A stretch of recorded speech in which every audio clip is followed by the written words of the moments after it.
그날 밤 평택의 한 펜션에서 저는 25년 결혼 생활에서 한 번도 느껴보지 못한 감정에 휩싸였습니다. 30대 골프장 캐디 민호의 품에 안겨 있으면서 마치 20대 처녀처럼 가슴이 뛰었어요. 사모님, 정말 아름다우세요. 그의 속삭임에 온몸이 전율했습니다. 언제 마지막으로 이런 말을 들어봤을까요? 남편에게서는 결혼 후 한 번도 들어본 적 없는 말이었거든요. 촛불이 흔들리는 어둠 속에서 저는 다시 여자가 되었습니다. 58세의 나이에도 이런 감정이 가능하다니. 그 황홀함에 완전히 빠져버렸어요. 1년 전 제 이름은 박지연이었습니다. 대기업 임원인 남편 강민철과 결혼해 25년을 해로했죠. 강남 펜트하우스 200평 아파트에서 살면서 명품만 입고 다녔습니다. 한 달 용돈만 1,000만 원이 넘었어요. 자녀들은 모두 성공적으로 독립했습니다. 딸은 의사와 결혼해 미국에 살고 있었고 아들은 대기업에 다니며 분당에서 신혼살림을 차리고 있었죠. 겉으로 보기엔 완벽한 가정이었습니다. 하지만 속은 텅 비어 있었어요. 남편은 사업 확장 때문에라는 핑계로 집에 거의 들어오지 않았습니다. 주말에도 골프나 접대가 있다며 나가곤 했죠. 아이들도 각자 바빠서 명절에나 얼굴을 볼 수 있었어요. 그래서 시작한 게 골프였습니다. 처음에는 남편과 함께 치려고 배우기 시작했는데 막상 배우고 나니 남편은 여자들이랑 치는 게 편하다며 저를 데려가지 않더군요. 결국 저는 부인들끼리만 치는 골프 모임에 나가게 되었습니다. 일주일에 2-3번씩 경기도 일대의 골프장을 다니며 시간을 보냈어요. 그게 제 유일한 낙이었습니다. 평택 오션뷰 골프클럽은 제가 자주 가던 곳 중 하나였어요. 바다가 보이는 전망이 아름다워서 좋아했거든요. 그곳에서 그 남자를 만났습니다. 6개월 전 어느 화창한 봄날이었습니다. 평소처럼 부인 모임 골프를 치러 갔는데 담당 캐디가 바뀌었다고 하더군요. 안녕하세요, 사모님. 오늘 담당할 김민호입니다. 목소리부터 달랐어요. 다른 캐디들처럼 건성으로 하는 인사가 아니라 정말 정중하고 진심 어린 인사였습니다. 나이는 30대 초반으로 보였고 키가 크고 단정한 모습이었어요. 처음 뵙겠습니다. 최선을 다해 모시겠습니다. 그의 말투에는 품격이 있었어요. 보통 골프장 캐디들은 말이 거칠거나 친근한 편인데 민호는 달랐습니다. 마치 호텔 컨시어지 같은 서비스 정신이 느껴졌어요. 라운딩이 시작되자 그의 전문성에 놀랐습니다. 사모님, 오늘 바람이 왼쪽에서 초속 3m로 불고 있습니다. 평소보다 한 클럽 짧게 잡으시는 게 좋을 것 같아요. 정확한 분석과 조언이었어요. 실제로 그의 말대로 쳤더니 완벽한 샷이 나왔습니다. 와, 정말 잘 아시네요. 골프를 좋아해서 열심히 공부했습니다. 사모님 같은 분들께 도움이 되고 싶어서요. 그의 미소가 참 순수해 보였어요. 요즘 젊은이들처럼 계산적이거나 건방진 모습이 전혀 없었습니다. 9홀이 끝나고 중간 휴식 시간에 민호가 말을 걸어왔어요. 사모님, 혹시 불편한 점은 없으셨나요?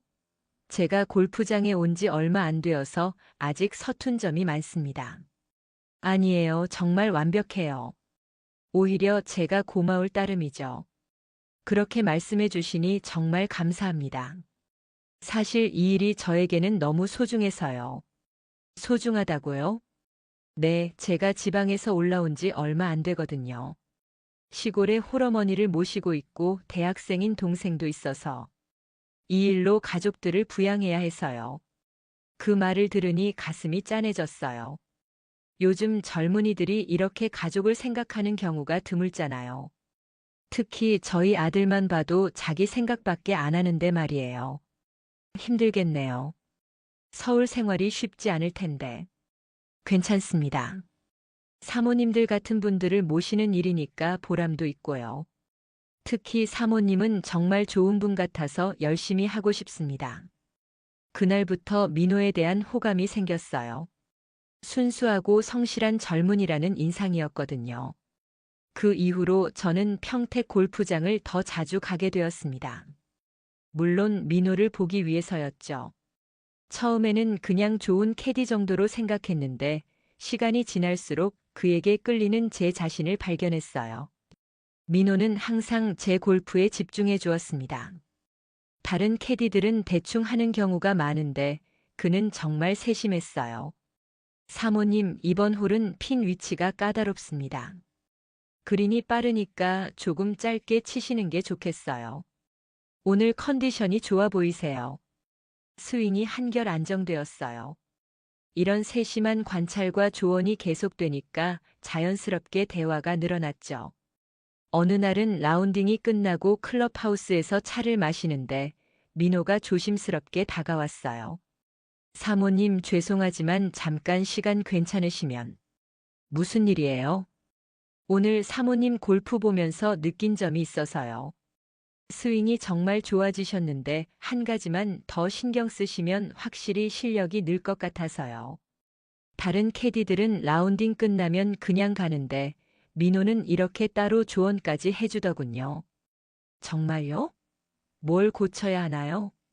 백스윙 때 왼팔이 조금 굽어져요. 이렇게 하시면. 그는 정성스럽게 설명해 주었고 심지어 다음 라운딩 때 참고하라며 골프 레슨 동영상 링크까지 보내줬어요. 그런 관심이 너무 고마웠습니다. 남편은 제 골프에 관심도 없었거든요. 여자 골프가 뭐 그리 중요하냐는 식이었는데 민호는 정말 진심으로 제 실력 향상을 도와주려 했어요. 한 달쯤 지났을 때였을까요? 라운딩이 끝나고 주차장에서 민호를 우연히 만났는데 표정이 어둡더군요. 민호 씨, 무슨 일 있어요? 표정이 안 좋아 보이는데. 아, 사모님. 괜찮습니다. 그냥 개인적인 일이라. 무슨 일인지 말해봐요. 혹시 제가 도울 수 있는 일이라면. 정말 괜찮습니다. 사모님께 걱정 끼쳐드릴 일이 아니에요. 하지만 그의 모습이 너무 안쓰러워서 계속 물어봤어요. 어머니가 갑자기 쓰러지셔서 병원에 입원하셨어요. 수술을 해야 하는데 저희 같은 사람들은 의료보험도 제대로 안 되고 그 말을 들으니 가슴이 아팠어요.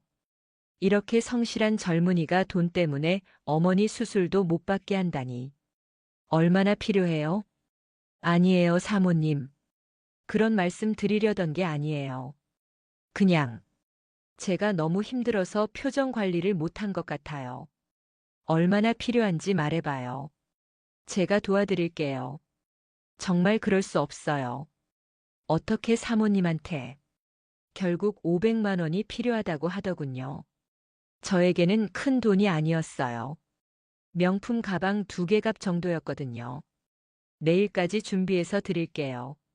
사모님, 정말 감사합니다. 평생 잊지 않겠습니다. 그때 민호의 눈에 눈물이 맺히는 걸 봤어요. 정말 간절하고 고마워하는 모습이었습니다. 그날 집에 가서 남편 모르게 적금을 해지했어요. 500만 원 정도야 남편이 눈치채지 못할 거라고 생각했거든요. 다음 날 민호에게 돈을 전해주니까 정말 고마워했어요. 사모님, 정말 어떻게 감사드려야 할지. 제가 평생 은혜를 갚겠습니다. 괜찮아요. 어머니 수술 잘 받으시길 바라요. 그 일이 있고 나서 민호와의 관계가 더 가까워졌어요. 단순한 캐디와 고객 관계를 넘어선 것 같았거든요. 어머니 수술 일이 있고 난 후 민호는 저에게 더욱 세심해졌어요. 골프 실력도 눈에 띄게 늘었고요. 사모님, 정말 많이 늘으셨어요. 이제 핸디캡 20도 금방이겠는데요. 민호 씨가 잘 가르쳐줘서 그래요. 아니에요. 사모님이 워낙 센스가 좋으시고 노력도 많이 하시니까요. 이런 칭찬을 들으니 기분이 좋더라고요.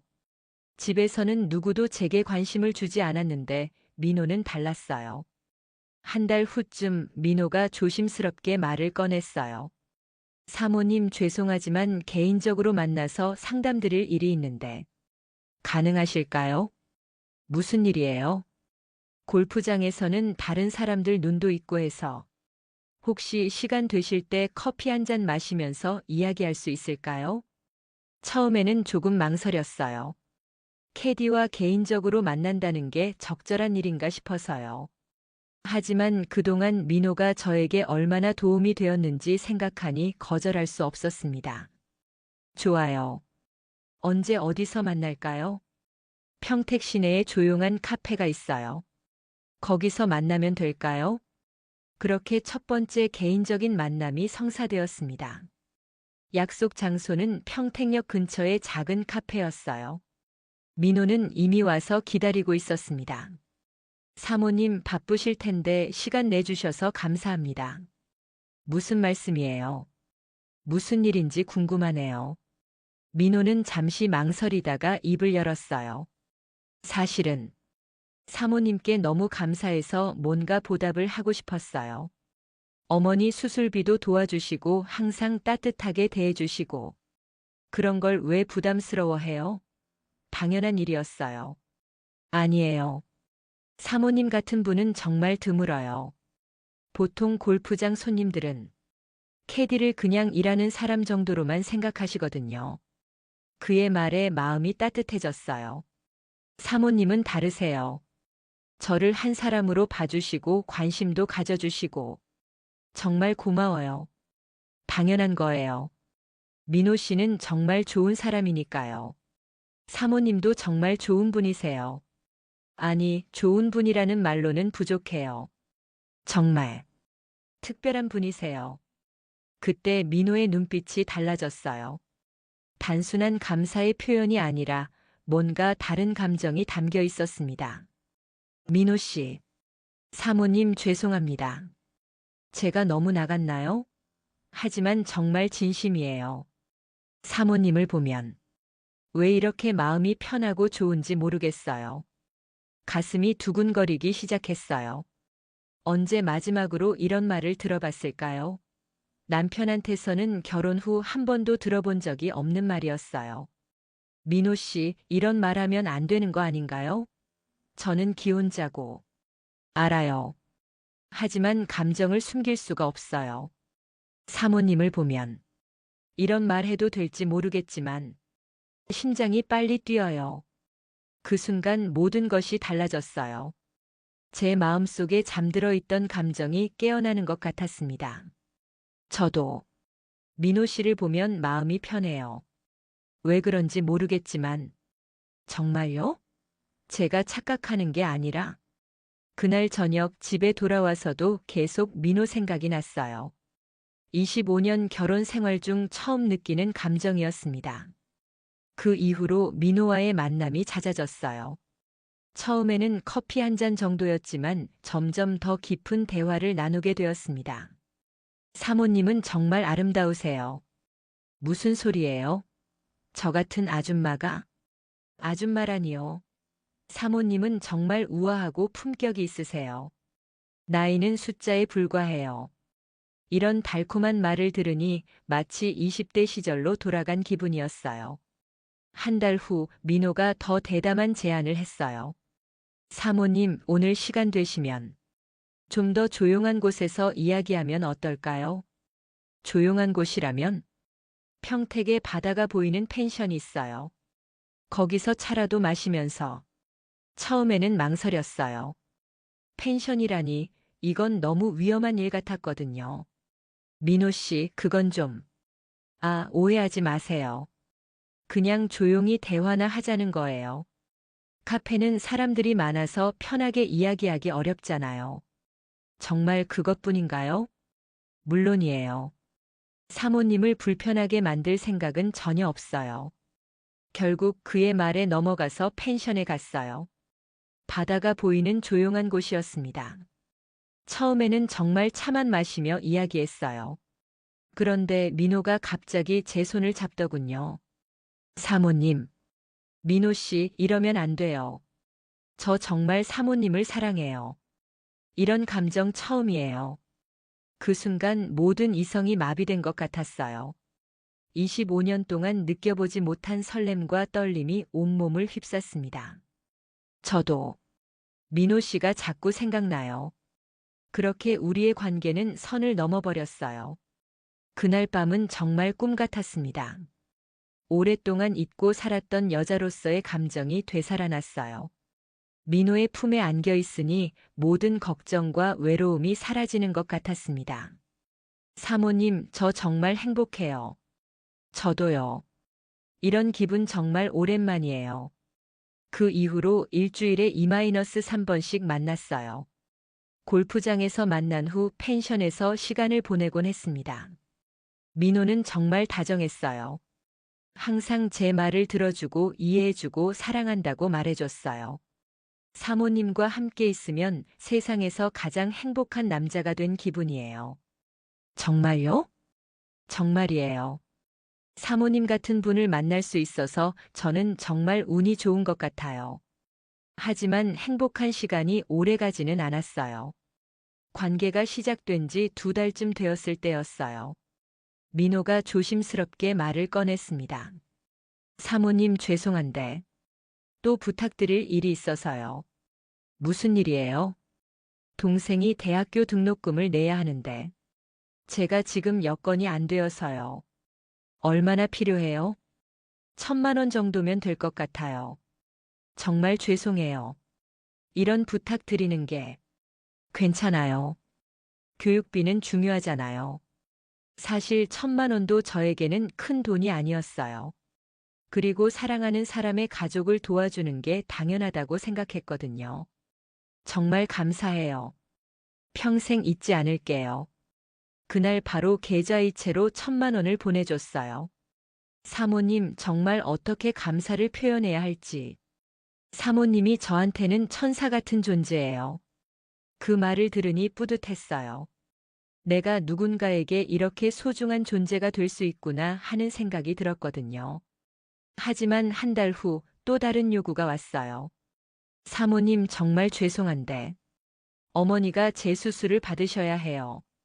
처음 수술이 잘못되어서 이번에는 2,000만 원이 필요하다고 했어요. 민호 씨, 어머니께 무슨 일이 있으신 거예요? 첫 번째 수술 후에 합병증이 생겼대요. 큰 병원에서 재수술을 받아야 한다고. 그럼 당연히 도와드려야죠.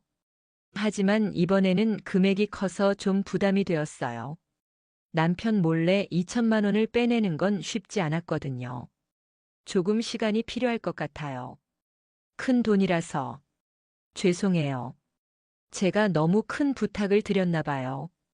아니에요. 며칠만 기다려주세요. 결국 주식을 팔아서 돈을 마련했어요. 다행히 남편은 제가 주식 투자를 한다는 걸 알고 있어서 별로 신경 쓰지 않았거든요. 사모님 정말 감사해요. 사모님이 아니었다면 어머니가. 정말 감사해요. 그때까지만 해도 민호의 말을 완전히 믿었어요. 사랑하는 사람의 어머니를 도와주는 게 당연하다고 생각했거든요. 3개월째가 되었을 때 민호가 더 큰 요구를 했어요. 사모님, 이번에는 정말 큰 부탁이 있어서요. 또 무슨 일이에요? 제가 작은 사업을 시작해 보려고 해요. 골프용품 관련 사업인데. 사업이라고요? 네, 골프장에서 일하면서 보니까 골프용품 시장이 정말 좋더라고요. 특히 여성용 골프웨어 쪽이요. 민호는 열정적으로 사업 계획을 설명했어요. 사모님 같은 분들이 늘어나고 있잖아요. 골프 치는 여성분들이. 그런데 정작 여성들이 원하는 스타일의 골프웨어는 별로 없어요. 그렇긴 하네요. 제가 골프장에서 일하면서 여성 고객들의 니즈를 많이 파악했거든요. 사모님도 항상 예쁜 골프웨어를 찾으시잖아요. 맞아요. 마음에 드는 디자인이 별로 없어서 항상 아쉬웠어요. 그래서 생각해낸 게 여성 전용 골프웨어 브랜드예요. 사모님 같은 분들의 의견을 반영해서 만든다면 분명 성공할 것 같아요. 사업 계획이 그럴듯해 보였어요. 그리고 민호와 함께 사업을 한다는 생각이 들뜨기도 했고요. 그런데 얼마나 필요한가요? 초기 자본으로 5,000만 원 정도면 시작할 수 있을 것 같아요. 5,000만 원이요? 네, 많이 큰 돈이죠. 하지만 사모님과 저의 미래를 위한 투자라고 생각해 주세요. 미래요?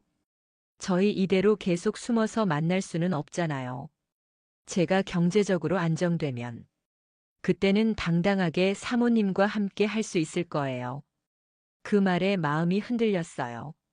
민호와의 미래를 생각해 본 적이 없었는데 그런 가능성을 제시하니까 혹하더군요. 하지만 5천만 원 제시도 한 계속 편집하지만 5천만 원은 너무 큰 돈이에요. 남편이 눈치챌까봐 걱정되고 사모님 저도 그게 걱정이에요. 하지만 이 기회를 놓치면 평생 후회할 것 같아요. 사모님과 당당하게 함께할 수 있는 유일한 방법이거든요. 민호의 간절한 눈빛을 보니 거절할 수가 없었어요. 알겠어요. 방법을 찾아볼게요. 이번에는 정말 큰 결심이 필요했어요. 5천만 원이라는 돈을 남편 몰래 빼내려면 여러 계좌의 적금을 해지해야 했거든요.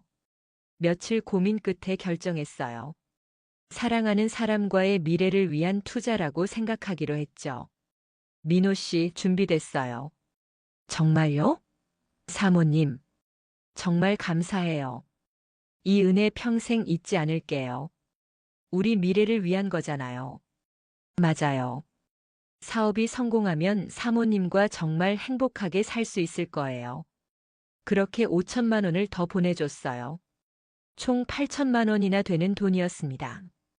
하지만 돈을 보낸 후 민호의 태도가 조금씩 달라지기 시작했어요. 5천만 원을 보낸 지 2주 후부터 민호와의 연락이 뜸해졌어요. 민호 씨, 요즘 바쁘세요? 연락이 뜸하네요. 아, 죄송해요. 사업 준비 때문에 정신이 없어서요. 사업은 어떻게 진행되고 있어요? 아직 초기 단계라서 제품 디자인하고 업체 알아보고 그러고 있어요. 뭔가 구체적이지 않은 대답이었어요. 예전에 민호라면 자세히 설명해 줬을 텐데 말이죠. 골프장에서도 달라졌어요. 예전처럼 세심하게 챙겨주지 않았어요. 민호 씨, 오늘 왜 이렇게 멍해 보여요? 그런가요? 죄송해요. 요즘 사업 생각 때문에. 혹시 문제라도 있나요? 아니에요. 괜찮아요. 하지만 괜찮아 보이지 않았어요. 예전에 다정하고 세심한 민호는 온데간데 없었습니다. 더 이상한 건 개인적인 만남도 줄어들었다는 거예요. 이번 주에 만날 수 있을까요? 이번 주는 좀 어려울 것 같아요. 중요한 미팅이 있어서. 그럼 다음 주는? 다음 주도. 일정이 빡빡해서요. 예전에는 만나자고 하면 시간을 내줬는데 이제는 계속 핑계를 대더군요. 한 달쯤 지났을 때 우연히 평택 시내에서 민호를 봤어요. 혼자가 아니라 젊은 여자와 함께 있었습니다. 너무 놀라서 가까이 가지는 못했지만 분명히 민호였어요. 그런데 그 여자와 너무 친밀해 보였어요. 손도 잡고 있었고요. 가슴이 철렁 내려앉았어요. 설마 하는 생각이 들면서도 믿고 싶지 않았어요. 그날 밤 민호에게 전화했어요. 민호 씨, 오늘 평택 시내에서 봤는데. 어디서요? 레스토랑 앞에서요. 여자분과 함께 계시던데. 잠시 침묵이 흘렀어요. 아, 그거요? 사업 파트너예요. 디자이너분이거든요. 사업 파트너요?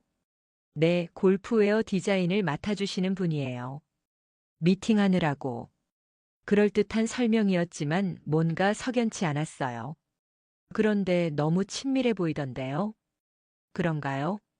아마 제가 사업 얘기를 열정적으로 해서 그렇게 보인 것 같아요. 정말 그것뿐인가요?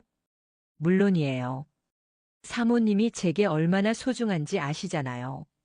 하지만 불안감은 계속 커져갔어요. 그로부터 2주 후 민호가 또 다른 부탁을 했어요. 사모님 정말 죄송한데 급한 일이 생겼어요. 또 무슨 일이에요? 사업 자금이 좀 더 필요해서요. 생각보다 초기 비용이 많이 들어가네요. 얼마나 더요? 2천만 원만 더 있으면 될 것 같아요. 이제 총 1억 원이 넘는 돈이었어요. 아무리 제가 부유하다고 해도 이 정도 금액이면 남편이 눈치챌 수밖에 없었어요. 민호 씨, 이번에는 좀 어려울 것 같아요. 너무 큰 돈이라서. 사모님, 제발요. 지금까지 투자한 돈이 다 물거품이 될 수도 있어요. 하지만 사모님만 믿고 있어요. 이번만 도와주시면 정말 마지막이에요. 결국 또 설득당했어요. 이번에는 남편 명의의 주식까지 일부 팔아야 했어요. 알겠어요. 며칠만 기다려주세요. 정말 감사해요. 사모님 덕분에 우리 미래가 밝아질 것 같아요. 하지만 이번에 돈을 보낸 후 민호의 태도가 완전히 달라졌어요. 연락은 더욱 뜸해졌고 골프장에서도 다른 손님들에게 더 신경 쓰는 것 같았어요. 민호 씨, 요즘 저한테 관심이 없어진 것 같아요. 그런 게 아니에요. 그냥 사업 때문에 스트레스를 받아서. 정말 그것뿐인가요? 물론이에요. 사모님을 사랑하는 마음은 변함없어요. 하지만 말뿐이었어요. 행동은 완전히 달랐거든요. 그렇게 몇 개월이 지났을 때 남편이 이상한 낌새를 눈치채기 시작했어요. 여보, 요즘 골프를 너무 자주 치는 것 같은데? 그런가요? 평소와 비슷한 것 같은데요. 일주일에 3-4번은 나가는 것 같던데. 그리고 용돈도 많이 쓰고. 가슴이 철렁했어요. 남편이 눈치채기 시작한 건 아닌지. 골프 치려면 돈이 들잖아요.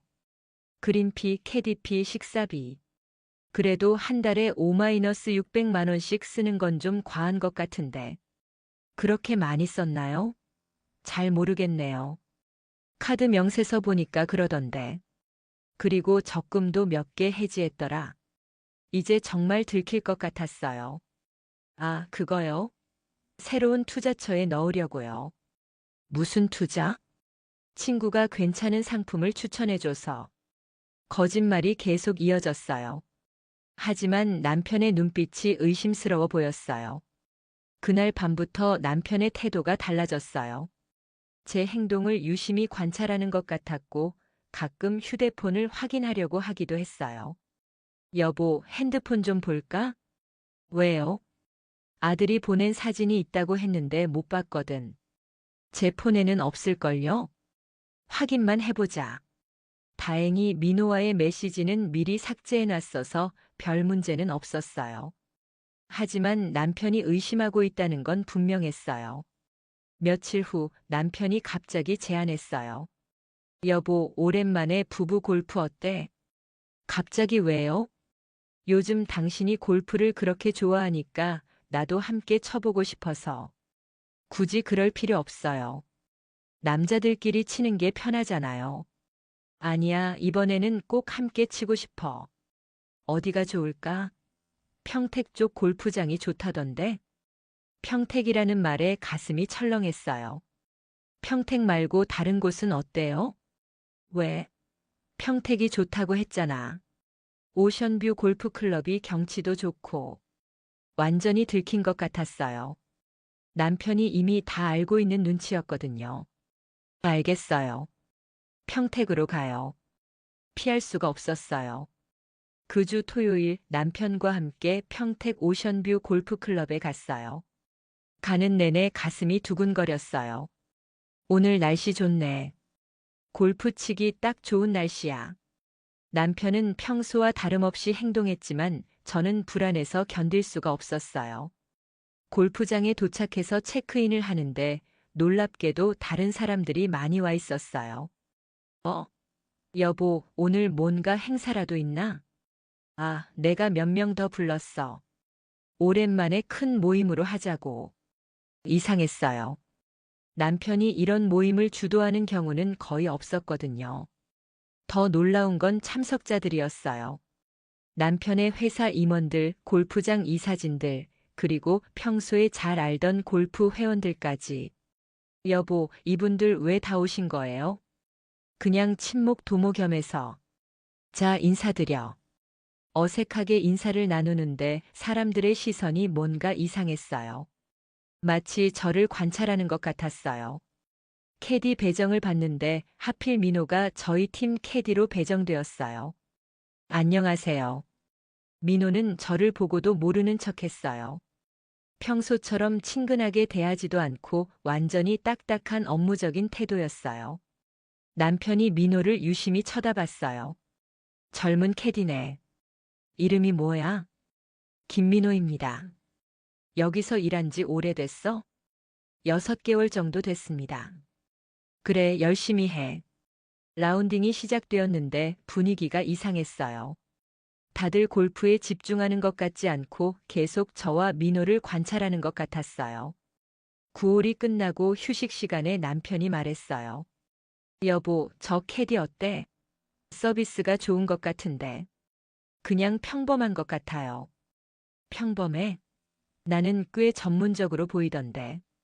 당신도 자주 봤을 것 같은데? 자주요? 아니에요. 처음 보는 것 같은데요. 거짓말이 자연스럽게 나왔어요. 정말? 이상하네. 분명 익숙한 것 같던데. 남편의 눈빛이 날카로워졌어요. 후반 9홀도 비슷한 분위기였어요. 민호는 계속 모르는 척했고 저는 최대한 자연스럽게 행동하려고 노력했어요.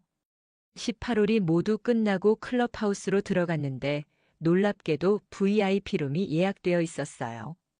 여보, 여기는 왜? 오늘 특별한 날이니까. 다들 들어가자. 20여 명이 넘는 사람들이 VIP룸에 모였어요. 뭔가 심상치 않은 분위기였어요. VIP룸에 모든 사람들이 자리를 잡고 앉았어요. 남편이 일어서더니 갑자기 마이크를 들었어요. 여러분, 오늘 바쁘신 중에 시간 내주셔서 감사합니다. 뭔가 이상했어요. 남편이 무슨 발표라도 할 모양이었어요. 오늘 이 자리를 마련한 특별한 이유가 있습니다. 프로젝터 스크린이 내려왔어요. 가슴이 철렁 내려앉았어요. 제 아내와 이 골프장 김민호 캐디의 불륜 관계를 여러분께 공개하고자 합니다. 순간 머리가 하얘졌어요. 주변이 조용해지는 것 같았어요. 첫 번째 화면에는 호텔 로비에서 민호와 제가 함께 들어가는 CCTV 영상이 나왔어요. 이것은 지난 3개월간 수집한 증거입니다. 두 번째 화면에는 계좌이체 내역이 나타났어요. 제 아내가 이 남자에게 송금한 총 금액은 1억 2천만 원입니다. 사람들 사이에서 웅성거리는 소리가 들렸어요. 500만 원, 1천만 원, 2천만 원, 5천만 원, 2천만 원. 이렇게 5차례에 걸쳐 송금했습니다. 저는 그 자리에서 움직일 수 없었어요. 온몸이 얼어붙은 것 같았어요. 그런데 더 놀라운 사실이 있습니다. 세 번째 화면에는 민호가 젊은 여자와 함께 해외여행을 가는 사진들이 나타났어요. 이 남자는 제 아내에게서 받은 돈으로 다른 여자와 하와이 여행을 다녀왔습니다. 네 번째 화면에는 민호가 고급 승용차를 사는 장면이 나왔어요. 3천만 원짜리 수입차도 샀습니다. 물론 제 아내 돈으로요. 다섯 번째 화면에는 다른 여성들의 사진이 나타났어요. 그리고 이것이 가장 충격적인 사실입니다. 이 남자의 이전 피해자들입니다. 제 심장이 멈춘 것 같았어요. 총 5명의 중년 여성들이 이 남자에게 속아 돈을 뜯겼습니다. 총 피해 금액은 8억 원이 넘습니다. 여섯 번째 화면에는 민호의 신상 정보가 나타났어요. 김민호 35세. 실제로는 도박 중독자이며 다중채무자입니다. 시골 어머니, 대학생 동생, 사업 등은 모두 거짓말이었습니다. 모든 게 거짓이었다는 걸 그때서야 깨달았어요. 남편이 민호를 향해 말했어요. 김민호 씨, 할 말 있으면 해보세요. 민호는 당황한 표정으로 일어섰어요. 에이, 이건 오해입니다. 저는 그냥. 오해라고요? 그럼 이건 뭡니까? 마지막 화면에는 민호가 다른 골프장에서도 똑같은 일을 하는 영상이 나왔어요. 안산 골프클럽, 화성 컨트리클럽. 이미 4개 골프장에서 같은 수법을 쓰고 있었습니다. 민호는 더 이상 변명할 수 없다는 표정이었어요. 그때 민호가 갑자기 돌변했어요. 알겠습니다. 맞아요. 하지만 저만 잘못한 게 아니에요. 그는 저를 가리키며 소리쳤어요. 이 여자가 먼저 유혹했어요. 돈을 주겠다고 하면서 저를 꼬셨다고요. 뭐라고? 정말이에요. 제가 뭘 잘못했습니까? 그냥 서비스업이라고 생각했어요. 당신이 먼저 접근한 거잖아요. 증거가 있어요? 제가 먼저 했다는 증거가. 민호는 완전히 뻔뻔한 모습으로 돌변했어요.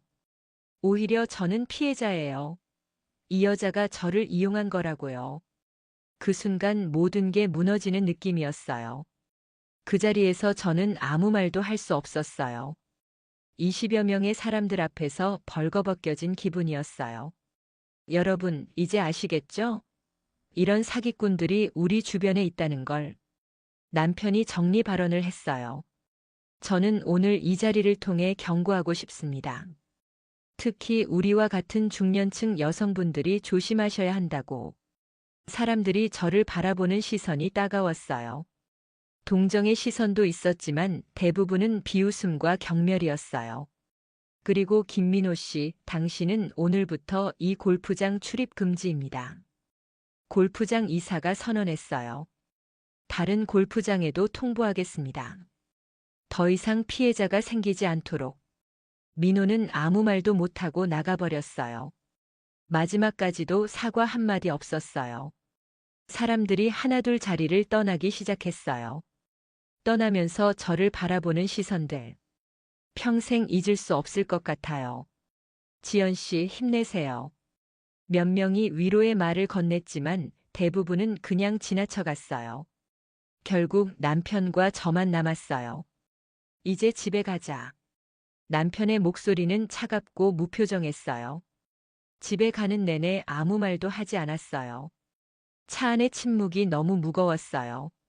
집에 도착하자마자 남편이 말했어요. 이혼하자. 예상했던 말이었지만 실제로 들으니 충격이었어요. 여보, 할 말 없어. 이미 변호사와 상담받았고 서류도 준비되어 있어. 남편은 서류 뭉치를 테이블에 내려놓았어요. 재산 분할은 최소한으로 할 거야. 당신이 불륜을 저질렀으니까. 그래도 25년을 그렇게 가볍게 버렸잖아. 1억 2천만 원이라는 돈과 함께. 남편의 목소리에는 분노와 실망이 가득했어요. 그 돈, 어떻게 할 거예요? 돌려받을 수 있을 거라고 생각해? 그 남자는 이미 다 써버렸어. 도박과 다른 여자에게. 모든 게 허무하게 사라진 거였어요. 아이들에게는 뭐라고. 아이들도 이미 알고 있어. 실망이 크더라. 가슴이 찢어지는 것 같았어요. 다음 주에 이혼 조정이 시작되었어요. 결과는 뻔했어요. 남편이 거의 모든 재산을 가져갔고 저는 위자료도 받을 수 없었어요. 아이들과의 관계도 완전히 끊어졌어요. 엄마, 어떻게 그럴 수 있어요? 그 돈이면 저희 집 전세금이었는데. 아들의 원망 섞인 목소리가 아직도 귀에 남아 있어요. 엄마를 이해할 수 없어요. 아빠가 얼마나 상처받으셨는지 아세요? 딸도 저를 외면했어요. 이혼이 확정된 지 6개월이 지난 지금 저는 구로구 원룸에서 혼자 살고 있어요. 매일 아침 6시에 일어나서 마트에 출근해요. 계산원으로 일하며 하루 7만 원을 벌어요. 한 달 월급이 200만 원 정도 되죠. 월세 50만 원, 생활비 100만 원. 빠듯하게 살고 있어요. 명품으로 가득했던 옷장은 이제 마트 유니폼과 몇 벌의 평상복뿐이에요. 한때 수백만 원짜리 핸드백을 들고 다녔던 제가 이제는 10,000원짜리 가방을 들고 다녀요. 가끔 옛날 사진을 보면 꿈만 같아요. 정말 제가 그런 삶을 살았던 걸까요? 친구들과도 연락이 끊어졌어요. 골프장에서 그 일이 있은 후 아무도 연락하지 않더군요. 가장 힘든 건 아이들과의 관계예요. 1년째 연락이 없어요. 그들의 결혼식이나 손주들 얼굴도 볼 수 없을 것 같아요. 얼마 전에 소식을 들었어요. 민호가 결국 사기죄로 실형을 받았다고 하더군요. 다른 피해자들이 집단으로 고소했고 총 피해 금액이 10억 원이 넘는다는 게 밝혀졌어요. 하지만 이미 돈은 모두 도박과 유흥비로 사라진 후였어요. 피해자들이 돌려받을 수 있는 돈은 거의 없다고 해요. 민호는 법정에서도 끝까지 뻔뻔했다고 들었어요. 저는 그냥 서비스를 제공했을 뿐입니다. 돈을 주겠다고 해서 받은 거예요. 이런 식으로 변명했다고 하더군요. 판사도 피해자들을 2차로 가해하는 뻔뻔한 태도라며 중형을 선고했어요. 징역 5년이었죠. 하지만 그게 무슨 소용이에요? 이미 잃은 건 돌아오지 않는데. 매일 밤 잠자리에 들면서 생각해요. 어디서부터 잘못되었을까요? 외로움 때문이었을까요? 남편의 무관심 때문이었을까요? 아니면 제 욕심 때문이었을까요? 아마 모든 게 복합적으로 작용했을 거예요. 하지만 가장 큰 실수는 사랑과 돈을 구분하지 못했다는 거예요. 진짜 사랑한다면 돈을 요구하지 않아요. 특히 그렇게 큰 돈을 계속 요구하지는 않죠. 민호의 모든 말제 시도 한계 속 편집 민호의 모든 말이 거짓이었어요. 홀어머니도 대학생 동생도 사업 계획도 모든 게 제 돈을 뜯어내기 위한 각본이었던 거죠. 저는 58살이 되도록 세상을 너무 모르고 살았나 봐요. 아니면 너무 외로워서 판단력을 잃었던 걸까요? 가끔 마트에서 일하다가 예전에 골프장에서 만났던 분들을 마주칠 때가 있어요. 그럴 때마다 얼굴이 화끈거려요. 저 사람이 그때 그 사람이야. 뒤에서 수군거리는 소리가 들려요. 그럴 때마다 빨리 그 자리를 피하고 싶어져요. 지금 생각해보면 징조는 많았어요. 민호가 처음 돈을 요구했을 때부터 의심했어야 했어요. 진짜 사랑한다면 상대방에게 부담을 주려고 하지 않거든요. 그리고 돈을 받은 후 태도가 달라진 것도 명백한 신호였고요. 무엇보다 제가 남편을 배신한 것부터가 잘못이었어요. 25년 결혼 생활이 완벽하지 않았다고 해도 불륜이 해답은 아니었어요. 남편과 대화를 통해 문제를 해결하려고 노력했어야 했는데 저는 쉬운 길을 택했어요. 그리고 그 대가가 이렇게 혹독한 줄 몰랐어요. 지금 와서 후회해도 소용없지만 만약 시간을 되돌릴 수 있다면 민호가 처음 다가왔을 때 단호하게 선을 그었을 거예요. 캐디와 고객의 관계를 넘어서는 순간 모든 게 잘못되기 시작했거든요. 얼마 전에 알게 된 사실인데 민호에게 당한 다른 피해자들도 저와 비슷한 상황이었어요. 모두 50대 이상의 중년 여성들이었고 남편과의 관계가 소원했던 분들이었어요. 한 분은 남편이 바람을 피워서 이혼 직전까지 갔던 분이었고 다른 분은 자녀들이 모두 해외에 나가 있어서 외로웠던 분이었어요. 민호는 이런 여성들의 약점을 정확히 파악하고 접근했던 거예요. 마치 프로 사기꾼처럼 말이죠. 사모님은 정말 특별해요. 이런 감정은 처음이에요. 사모님과 함께하면 세상에서 가장 행복해요. 이런 말들을 모든 피해자에게 똑같이 했던 거예요. 심지어 어머니 수술비, 동생 등록금 같은 이야기도 똑같았어요. 완전히 매뉴얼화된 사기 수법이었던 거죠. 피해자 중 한 분은 저보다 더 큰 피해를 당했어요. 2억 원이 넘는 돈을 잃었다고 해요. 그분은 결국 집까지 팔아야 했고 지금은 요양원에서 지내고 계신다고 들었어요. 제가 이 이야기를 하는 이유는 복수나 동정을 바라서가 아니에요. 저 같은 피해자가 더 이상 생기지 않았으면 하는 마음에서예요. 요즘 민호 같은 사기꾼들이 정말 많다고 해요. 특히 골프장, 헬스장, 요가원 같은 곳에서 중년 여성들을 노린다고 하더군요. 이런 사람들의 특징이 있어요. 첫째, 처음에는 정말 순수하고 성실해 보여요. 다른 직원들과 달리 특별히 친절하고 세심해요. 둘째, 개인적인 이야기를 털어놓으며 동정심을 유발해요.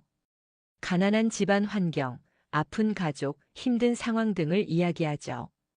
셋째, 상대방을 특별한 존재로 대우해요.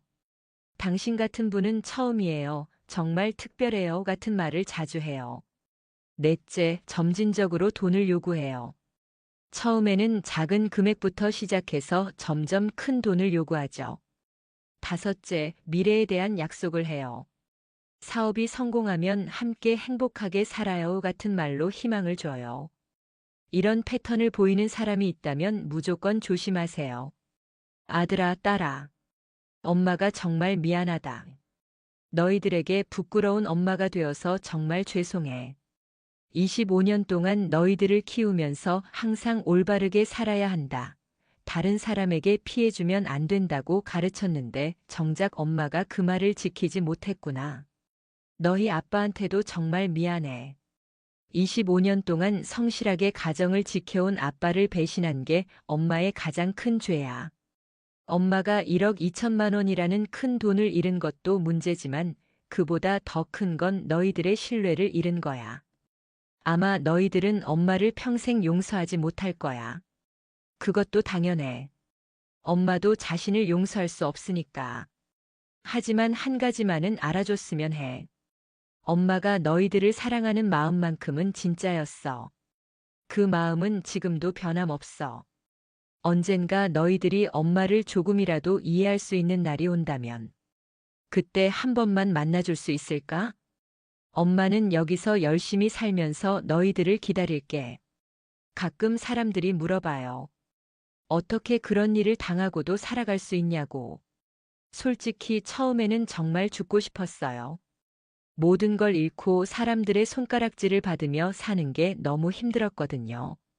하지만 죽는 것도 용기가 필요한 일이더라고요. 그리고 무엇보다 이렇게 죽으면 민호가 웃을 것 같았어요. 그래서 살기로 했어요. 힘들어도 부끄러워도 살아보기로 했어요. 매일 아침 일어나서 마트에 출근하는 것도 쉽지 않아요. 가끔 손님 중에 저를 알아보는 분들이 있거든요. 당신 혹시.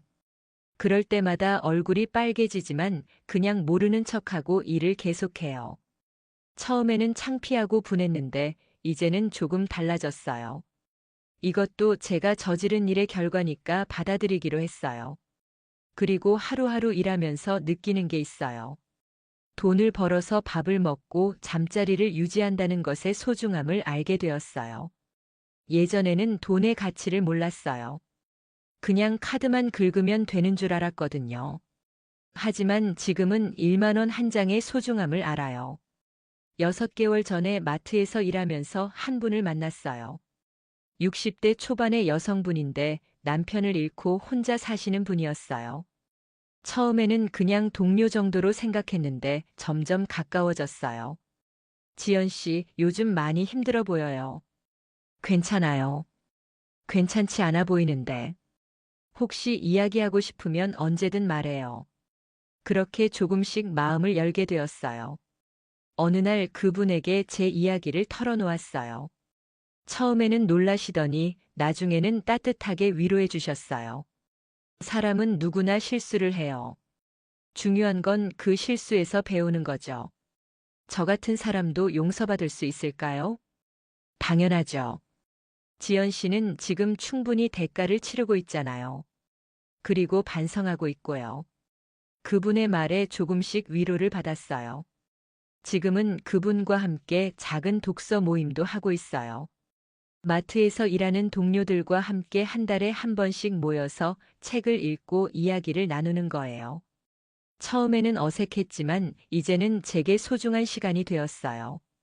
오늘 이 이야기를 끝마치면서 마지막으로 하고 싶은 말이 있어요. 저는 피해자이기도 하지만 동시에 가해자이기도 해요. 민호에게 속아서 돈을 잃은 건 피해자의 입장이지만 남편과 가족을 배신한 건 가해자의 입장이죠. 그래서 저는 누구를 원망할 자격이 없어요. 모든 게 제 선택의 결과니까요. 만약 이 이야기를 듣고 계신 분 중에 저와 비슷한 상황에 있는 분이 계시다면 지금이라도 멈추세요. 달콤한 말과 관심에 속지 마세요. 특히 돈이 개입되는 순간부터는 더 이상 사랑이 아니에요. 그리고 가족의 소중함을 잊지 마세요. 25년, 30년을 함께 살아온 가족을 한순간의 감정으로 잃어버리면 후회해도 늦어요. 저처럼 모든 걸 잃고 나서야 깨닫지 마시고 지금 곁에 있는 사람들의 소중함을 느끼세요.